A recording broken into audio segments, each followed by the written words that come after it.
മൂകാംബിക ക്ഷേത്രവുമായി ബന്ധപ്പെട്ട് ഒരു വീഡിയോ ഞാൻ കഴിഞ്ഞ ദിവസം പോസ്റ്റ് ചെയ്തിട്ടുണ്ടായിരുന്നു. അതിൻ്റെ ബാലൻസ് ആയിട്ടാണ് ഈ ഒരു വീഡിയോ വരുന്നത്. നമ്മൾ കുടജാദ്രിയിലേക്കാണ് ഇന്ന് പോകുന്നത്. തുടക്കത്തിലെ കുറച്ച് ദൂരം നമ്മൾ നല്ല റോഡ് വഴിയാണ് പോയത്. അതിനുശേഷം നമ്മൾ ഓഫ് റോഡ് ആരംഭിക്കും. അപ്പോൾ ഈ ഒരു വീഡിയോ ഫുള്ളായി കണ്ട് ഇഷ്ടപ്പെടുകയാണെങ്കിൽ ലൈക്ക് ചെയ്യാൻ മറക്കരുത്. ചാനൽ ഇതുവരെ സബ്സ്ക്രൈബ് ചെയ്യാത്തവർ സബ്സ്ക്രൈബ് ചെയ്ത് സപ്പോർട്ട് ചെയ്യുക കേട്ടോ.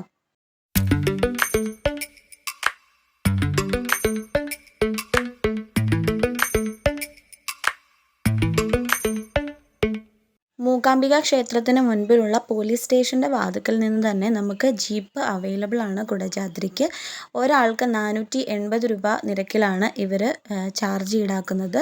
നമ്മളിപ്പോൾ കടന്നത് കുടജാദ്രി വൈൽഡ് ലൈഫ് സാങ്ച്വറിയുടെ ഭാഗമായിട്ടുള്ള ചെക്ക് പോസ്റ്റിൽ നിന്നാണ്. ചെക്ക് പോസ്റ്റിൽ ഒരാൾക്ക് 70 രൂപ നിരക്കിൽ നമ്മൾ എത്ര പേരാണോ അത്രയും പേർക്ക് നമ്മൾ പണം അടയ്ക്കുക.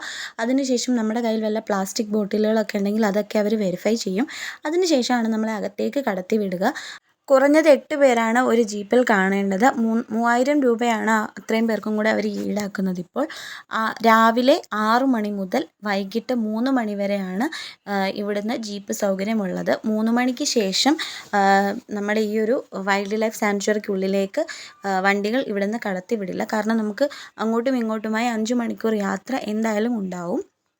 കർണാടകത്തിലെ സഹ്യപർവ്വത നിരയിലെ 1343 മീറ്റർ ഉയരമുള്ള ഒരു കൊടുമുടിയാണ് കുടജാദ്രി. കൊല്ലൂരിലെ പ്രശസ്തമായ മൂകാംബിക ക്ഷേത്രം കുടജാദ്രിയുടെ താഴ്വരയിലാണ് സ്ഥിതി ചെയ്യുന്നത്. മാത്രമല്ല കുടജാദ്രി മലനിരയിൽ നിന്നാണ് സൗപർണിക നദിയുടെ ഉത്ഭവം എന്ന് പറയപ്പെടുന്നു. കുടജാദ്രിയെ പ്രകൃതി പൈതൃക സ്ഥലമായി കർണാടക സർക്കാർ പ്രഖ്യാപിച്ചിട്ടുണ്ട്. കർണാടക സംസ്ഥാനത്തിലെ ഏറ്റവും ഉയർന്ന 13ാമത്തെ കൊടുമുടിയാണ് നമ്മൾ ഈ പോകുന്ന കുടജാദ്രി എന്ന് പറയുന്നത്. മലയ്ക്ക് ചുറ്റും മഴക്കാടുകൾ എല്ലാ സമയവും മഞ്ഞ് മൂടിക്കിടക്കുന്ന അവസ്ഥയിലായിരിക്കും. അഡ്വഞ്ചർ യാത്ര ഇഷ്ടപ്പെടുന്ന സാഹസികർക്ക് പറ്റിയ ഒരു സ്ഥലമാണ് കുടജാദ്രി മലനിര എന്ന് പറയുന്നത്. മൂകാംബിക ദേശീയോദ്യാനത്തിൻ്റെ മധ്യത്തിലായി സ്ഥിതി ചെയ്യുന്ന കുടജാദ്രി ജൈവ വൈവിധ്യ പ്രദേശമായി കണക്കാക്കപ്പെടുന്ന ഒന്നാണ്. കൊല്ലൂർ ക്ഷേത്രത്തിൽ നിന്നും ഏകദേശം 29 കിലോമീറ്റർ അകലെയാണ് കുടജാദ്രി മലനിരയുള്ളത്.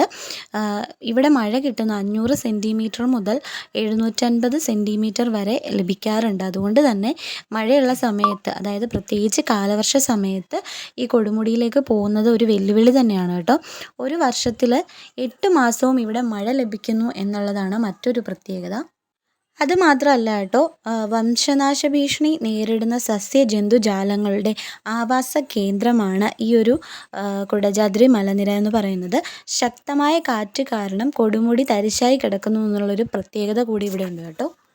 കുടജാദ്രിയിലേക്ക് എത്തിച്ചേരാൻ വേണ്ടി പ്രധാനമായും 2 മാർഗ്ഗങ്ങളുണ്ട്. അതിലൊന്ന് റോഡ് മാർഗ്ഗം, ഇതുപോലെ ജീപ്പിൽ ഓഫ് റോഡാണ്. 480 രൂപ നിരക്കിൽ ആളൊന്നിന് ഈടാക്കുന്നു. 8 പേര് കുറഞ്ഞത് വേണം ആ ഒരു ജീപ്പിലെന്നാണ് അവർ പറയുന്നത്. രണ്ടാമത്തേത് വനപാതയാണ്. സീസണിൽ ഇതുവഴി ധാരാളം കാൽനട യാത്രക്കാരുണ്ടാകുമെന്നാണ് അറിയാൻ സാധിച്ചത്. ഈ ഓഫ് റോഡ് തീർന്ന് നമ്മൾ കുടജാദ്രി മലനിരയുടെ താഴ്വരയിലെത്തും.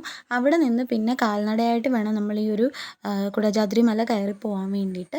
നമ്മൾ കയറി പോകുന്ന വഴിക്ക് ശകലം അങ്ങോട്ട് കയറുമ്പോഴത്തേക്ക് നമ്മുടെ ഒരു ഭദ്രകാളി പ്രതിഷ്ഠയും അതുപോലെ തന്നെ ശ്രീ മൂകാംബിക ദേവിയുടെ മൂലക്ഷേത്രവും കാണാൻ സാധിക്കും. അതിനോട് ചേർന്നതായി ഈ കാണുന്നത് നാഗതീർത്ഥം എന്നറിയപ്പെടുന്ന മൂലക്ഷേത്രത്തിൻ്റെ കുളമാണ്. അതിന് ചേർന്ന് കാണുന്ന കെട്ടിടങ്ങളൊക്കെ ഇവിടെ തന്ത്രി ജോലികൾ ചെയ്യുന്ന ആളുകൾ താമസിക്കുന്ന സ്ഥലമാണ്. ഇവിടെ നമ്മൾ മുകളിലേക്ക് കയറാൻ തുടങ്ങുകയാണ്. നല്ല മഴയുള്ള സമയത്താണ് ഞങ്ങൾ വന്നത്.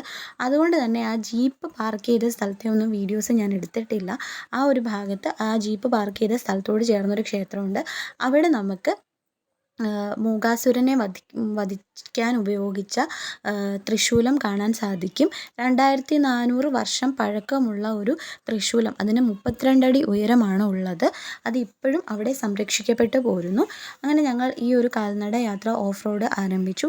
കാനന പാതയ്ക്കുള്ളിൽ ആളുകൾ നടന്നു തെളിഞ്ഞ ചെറിയ വഴികളാണിത്. അതുവഴി നമ്മൾ മുകളിലേക്ക് കയറുകയാണ്. വെള്ളം കുത്തി ഒലിച്ചത് കൊണ്ട് തന്നെ കല്ലുകളെല്ലാം ഇളകിയത് തന്നെയായിരുന്നു. അങ്ങനെ ഞങ്ങൾ പല പല ബാച്ചുകളായിട്ട് പിന്നീട് പിരിഞ്ഞു പോവുകയുണ്ടായി. കാരണം പറ്റുന്നവർ പെട്ടെന്ന് കയറിപ്പോയി. കുഞ്ഞിനെ എടുത്തുകൊണ്ട് പോകുന്നവർക്ക് കുറച്ച് താമസം ഉണ്ടായി. പിന്നെ മഞ്ഞ് ഭയങ്കരമായിട്ടുള്ളത് കൊണ്ട് തന്നെ നമുക്ക് കുറച്ച് ദൂരം അങ്ങോട്ട് ചെന്നപ്പോഴത്തേക്ക് നമ്മുടെ മുൻപിലുള്ള ആളുകളെ കാണാൻ സാധിക്കുന്നുണ്ടായിരുന്നില്ല. നല്ല മഴയുള്ള സമയമാണെങ്കിൽ കുടജാദ്രിയിലേക്ക് വാഹനങ്ങൾ കടത്തിവിടില്ല എന്നാണ് അറിയാൻ സാധിച്ചത്. ഞങ്ങൾ പോയതിൻ്റെ പിറ്റേ ദിവസം കുടജാദ്രിയിലേക്ക് പോകാൻ ഒരുങ്ങിയവർക്ക് പോകാൻ സാധിച്ചില്ല. മഴ കാരണം വണ്ടികൾ കടത്തിവിടുന്നില്ല എന്ന് 2 ദിവസം തുടർച്ചയായി മഴ പെയ്തുകൊണ്ട് കടത്തിവിടുന്നില്ല എന്ന് അവിടെ അറിയാൻ സാധിച്ചു. അപ്പം അങ്ങനെ മഴക്കാലത്ത് പോവുകയാണെങ്കിൽ കുറച്ച് നല്ല എക്സ്പീരിയൻസ് ആയിരിക്കും. പക്ഷേ ഇങ്ങനൊരു പ്രശ്നമുണ്ട്, നമുക്ക് എത്താൻ പറ്റുമോ ഇല്ലയോ എന്ന് അറിയാൻ പറ്റില്ല. കാരണം ഫോറസ്റ്റുകാർ നമ്മളെ വണ്ടി കടത്തി വിടില്ല ചിലപ്പോൾ. അതുപോലെ തന്നെ 6 മണിക്ക് മുമ്പായിട്ട് നമ്മൾ തിരിച്ച് ഈ മല ഇറങ്ങി ചെല്ലണം എന്നാണ് പറയുക. കാരണം ഫോറസ്റ്റ് നൈറ്റ് സ്റ്റേക്ക് വേണ്ടിയിട്ട് പ്രത്യേക അനുമതിയൊക്കെ നമ്മൾ അവിടെ നിന്ന് എടുക്കേണ്ടി വരും അല്ലെങ്കിൽ പിന്നെ. അങ്ങനെ ഞങ്ങൾ കുറച്ച് ദൂരം വാച്ച് എടുത്തുകൊണ്ട് നടന്നെങ്കിലും പിന്നീട് അവൾ നടന്നു. അവളും ഫുൾ ഓണായി. ബാക്കി ഫുൾ നമുക്ക് ബുദ്ധിമുട്ടാണെന്ന് അവൾക്ക് തന്നെ മനസ്സിലായിട്ട് അവൾ കൈ പിടിച്ച് ഞങ്ങൾ നടന്ന് കയറുകയാണ് ഉണ്ടായത്. ഇതിൽ 1 ടൈമെങ്കിലും എക്സ്പീരിയൻസ് ചെയ്യേണ്ട ഒരു കിടു വൈബാണ്. ഒരു രക്ഷയില്ല കേട്ടോ. ഇത്രയും കയറി മടുത്തു.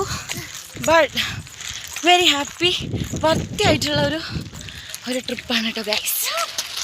ലൈഫിൽ ഒരു തവണയെങ്കിലും എക്സ്പീരിയൻസ് ചെയ്യേണ്ട ഒരിടം തന്നെയാണ് കേട്ടോ ഇത്. ഞാൻ എൻ്റെ എക്സൈറ്റ്മെൻറ്റ് നിങ്ങളുടെ ആ ഒരു ചെറിയ വീഡിയോയിലൂടെ നിങ്ങൾക്ക് മനസ്സിലായിട്ടുണ്ടാവും. അത്രയും കിടു വൈബാണ്. വാവച്ചിക്കൊക്കെ അടിപൊളിയായിട്ട് ഇഷ്ടപ്പെട്ടു. തിരിച്ച് പോണ വഴിക്ക് വാച്ചി ഒരു കുറേ തവണ പറഞ്ഞു, അമ്മ നമ്മളെ ജീപ്പിൽ പോയതാണ് എനിക്ക് ഇഷ്ടപ്പെട്ടത്, അടിപൊളിയായിരുന്നു അമ്മ, നമ്മുടെ ട്രിപ്പ് പൊളിയായിരുന്നു എന്നൊക്കെ വാവച്ചി പറഞ്ഞു. അവൾക്ക് അത്ര ഇഷ്ടപ്പെട്ടു. നമ്മൾ ഈ കാണുന്ന സൈഡെന്ന് പറഞ്ഞാൽ കൊക്കയാണ് കേട്ടോ, നല്ല കൊക്കയാണ്. ഇവിടെ നിന്ന് വീണിട്ടുള്ളവരൊന്നും ഒരു പൊടി പോലും കിട്ടിയിട്ടില്ല എന്നാണ് അറിയാൻ സാധിച്ചത്. അതുകൊണ്ട് വളരെ കെയർഫുള്ളായിട്ട് പോവുക. നമ്മൾ അവിടുന്ന് ജീപ്പിൽ കയറിയത് ഉച്ചയ്ക്ക് ശേഷം 2 മണിക്ക് ശേഷമാണ്. അതുകൊണ്ട് തന്നെ ഇവിടെ എത്തിയപ്പം വല്ലാത്ത രീതിയിൽ മഞ്ഞിറങ്ങിയിട്ടുണ്ടായിരുന്നു. അതുകൊണ്ട് നമുക്ക് അങ്ങേ വശമൊന്നും കാണാൻ വേണ്ടി ശരിക്കും സാധിച്ചിട്ടില്ല. വിദ്യാസമ്പന്നരുടെ നാടായ നമ്മുടെ കേരളത്തിൽ വിദ്യാദേവതയായ മഹാസരസ്വതിക്കൊരു ക്ഷേത്രമില്ല എന്നതിൽ വിഷമിച്ച് ആദിശങ്കരൻ ഈ ഒരു മലനിരയിൽ തപസ് ചെയ്തതിനെ പറ്റി ഞാൻ എൻ്റെ കഴിഞ്ഞ വീഡിയോയിൽ പറഞ്ഞിരുന്നു. ആ ഒരു വീഡിയോ കാണാത്തവർ ആരെങ്കിലും ഉണ്ടെങ്കിൽ അതൊന്ന് കാണുക. അതിലും നിങ്ങൾക്ക് കൂടുതലായ അറിവ് ലഭിക്കുന്നതാണ്. ആ ഒരു കഥ ഇങ്ങനെയാണ്. ദേവി പ്രസാദിച്ചു, ശങ്കരാചാര്യൻ്റെ മുൻപിൽ പ്രത്യക്ഷപ്പെട്ടു. കൂടെ വരണമെന്ന ആവശ്യം അറിയിച്ചപ്പോൾ പരാശക്തി മഹാസരസ്വതി ഭാവത്തിൽ പ്രത്യക്ഷപ്പെട്ട് തൻ്റെ കൂടെ വരാമെന്ന് പറയുകയും ചെയ്തു. അത്തരത്തിൽ വരാമെന്ന് സമ്മതിച്ച ദേവി അദ്ദേഹത്തെ പിന്തുടരുകയും അത് ലക്ഷ്യസ്ഥാനത്ത് എത്തുന്നിടം വരെ തിരിഞ്ഞു നോക്കരുത് എന്നൊരു നിബന്ധന വെക്കുകയും ചെയ്തു.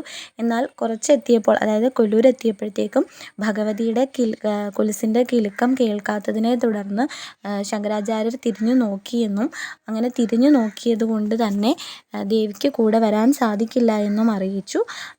പിന്നെ ശങ്കരൻ അത്രയ്ക്ക് നിർബന്ധമാണെങ്കിൽ ചോറ്റാനിക്കര ഭഗവതി ക്ഷേത്രത്തിൽ നിർമാല്യ സമയത്ത് കുടികൊള്ളാമെന്നും ദേവി അറിയിച്ചു എന്നാണ് ഒരു ഐതിഹ്യമുള്ളത്. അത്തരത്തിൽ കുടജാദ്രി മലമുകളിൽ ശങ്കരാചാര്യർ തപസ് ചെയ്ത ശങ്കരപീഠം അഥവാ സർവജ്ഞപീഠമാണ് നമ്മളിപ്പോൾ കണ്ടുകൊണ്ടിരിക്കുന്നത്. ഇതിൻ്റെ വശങ്ങളിലായിട്ട് നമുക്ക് ചിത്രമൂലം ഗുഹ, അതുപോലെ തന്നെ ഗണപതി ഗുഹയൊക്കെ കാണാൻ സാധിക്കും. പക്ഷേ കോടമഞ്ഞ് കാരണം നമുക്കിപ്പോൾ ഇതൊന്നും കാണാൻ സാധിക്കത്തില്ല. ഞങ്ങളുടെ 5 മണിക്കൂറത്തെ യാത്രയാണ് ചുരുക്കി ഒരു 9 മിനിറ്റ് 10 മിനിറ്റ് ആയിട്ടുള്ളൊരു വീഡിയോ ആയിട്ട് നിങ്ങളിലേക്ക് എത്തിച്ചിരിക്കുന്നത്. മൂകാംബിക ക്ഷേത്രവുമായി ബന്ധപ്പെട്ട കാര്യങ്ങൾ ഒക്കെ ഉൾക്കൊള്ളിച്ചൊരു വീഡിയോ ഞാൻ തൊട്ട് മുമ്പ് പോസ്റ്റ് ചെയ്തിട്ടുണ്ടായിരുന്നു. അത് കാണാത്തവരുണ്ടെങ്കിൽ കാണണം. ഞാൻ ഈ ഒരു വീഡിയോയുടെ ഡിസ്ക്രിപ്ഷനിൽ അതിൻ്റെ ഡീറ്റെയിൽസ്, അതിൻ്റെ ലിങ്ക് കൊടുക്കുന്നതായിരിക്കും. ഈ ഒരു വീഡിയോ നിങ്ങൾക്ക് ഇഷ്ടമായിട്ടുണ്ടെങ്കിൽ ലൈക്ക് ചെയ്യാൻ മറന്നു പോകരുത്. പിന്നെ നിങ്ങളുടെ നിയർ വൺസിന് ഈ ഒരു വീഡിയോ ഷെയർ ചെയ്ത് കൊടുക്കാനും മറന്നു പോകരുത്.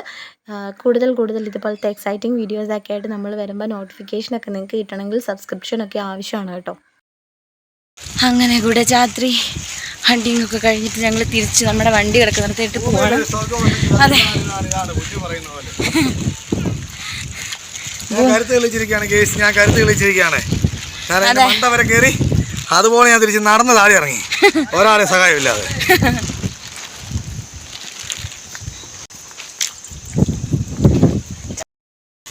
അപ്പോൾ നമ്മുടെ ഈ ഒരു വീഡിയോ നിങ്ങൾക്ക് എല്ലാവർക്കും ഇഷ്ടമായെന്ന് വിചാരിക്കും. നിങ്ങളൊക്കെ പറ്റുമെങ്കിൽ വരണം കേട്ടോ. അടിപൊളി ക്ലൈമറ്റാണ്, നല്ലൊരു എക്സ്പീരിയൻസ് ആണ്. ഒരിക്കലെങ്കിലും നമ്മൾ ലൈഫിൽ എക്സ്പീരിയൻസ് ചെയ്യേണ്ട ഒരു സ്ഥലമാണ്. Very happy.